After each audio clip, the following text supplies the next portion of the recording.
This game's called Give 'Em the Boot, presented by Tecovas. There we go. So what we do is you have your brand new pair of Tecovas right here. All right. There's 4 questions in this boot.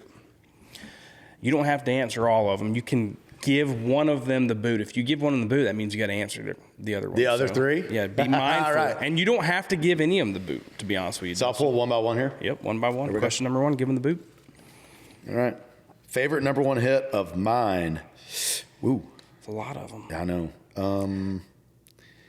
You know, if I'm going to introduce my music to somebody that's never heard it, I would probably play them Small Town Boy. Let's go with that. Great one. When was that one? That was... Great question. I know. We're going to have to fact check that one. Yeah. 20-something. Favorite Crash My Playa memory? Oh, my God. Yes. All right. So a couple of years back, Luke Bryan, the last night is very loose, and it's just kind of we make it up as we go. And I've been there every single year with him for 10 years.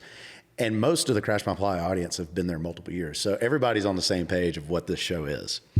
Well, Luke is kind of shooting from the hip, trying to introduce me, and he's trying to be funny, and he just starts digging a hole, and it keeps getting deeper and worse and worse. And I'm on the side of the stage. He's introducing me to come out, and I'm on the side of the stage with his manager. And it got to the point where she and I are looking at each other like, dang, like he's burning me, you know? Anyways, fast, so he feels bad. Media back here in the U.S. gets a hold of it and like run with it. And, you know, they start going down this road, making it look really bad because he said some pretty funny stuff. And so he goes, all right, you could introduce me next year. So I had the best roaster of all time, Jeff Ross, contacted him. I'm like, dude, we got to smoke Luke. And that's how I'm bringing out Luke Bryan next year at the show. So last year in 2024, I got to start the festival, and Jeff Ross got to come out and roast Luke Bryan. It was the best memory ever. And dude, you can watch awesome. You can watch his face in the video, and a couple of them hit him hard. He didn't laugh too hard, so it's good. That's probably my favorite memory. All right, 2 to go. Here we go. Favorite country musician right now? Wow, man. You know, if I could pour a drink and sit around a fire and listen to anybody, it would be Chris Stapleton. I think that'd probably be He's great, isn't he? That'd be the most I'd pay for a ticket right now. Yeah, that'd be unbelievable. Why do you say that? Just because, I mean, he came into the game. He's just so honest. I mean, you know, yeah, it's like Chris and I were working out of the same studio early days. And one of the reasons I wanted to go there is I love the way Dirk Bentley's records were sounding when I was in high school. And he was making them at this place called Station West.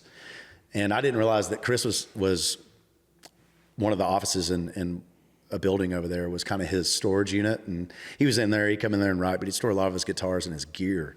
He's a gearhead. Mm-hmm. And I just remember looking through all that gear and knowing Chris through the Steel Drivers. Is that the right name? Steel Drivers, I think, right? And then he had Jump Brothers.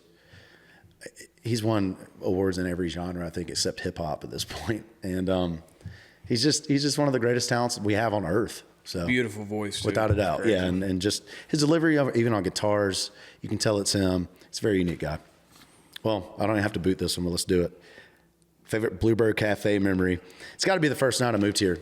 2003. I finally got rid of my mom and dad after they helped me move into the dorm, and I went straight to the Bluebird. The show had already started, but I watched from the sidewalk through the window, and that was just like, that's a core memory of like, wow, I'm finally in Nashville alone.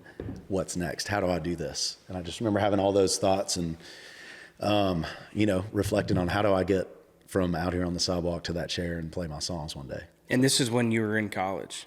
Yeah, I'd already been to the Bluebird in high school for open mic stuff, but that was the first night I was solo in Nashville and dreaming big.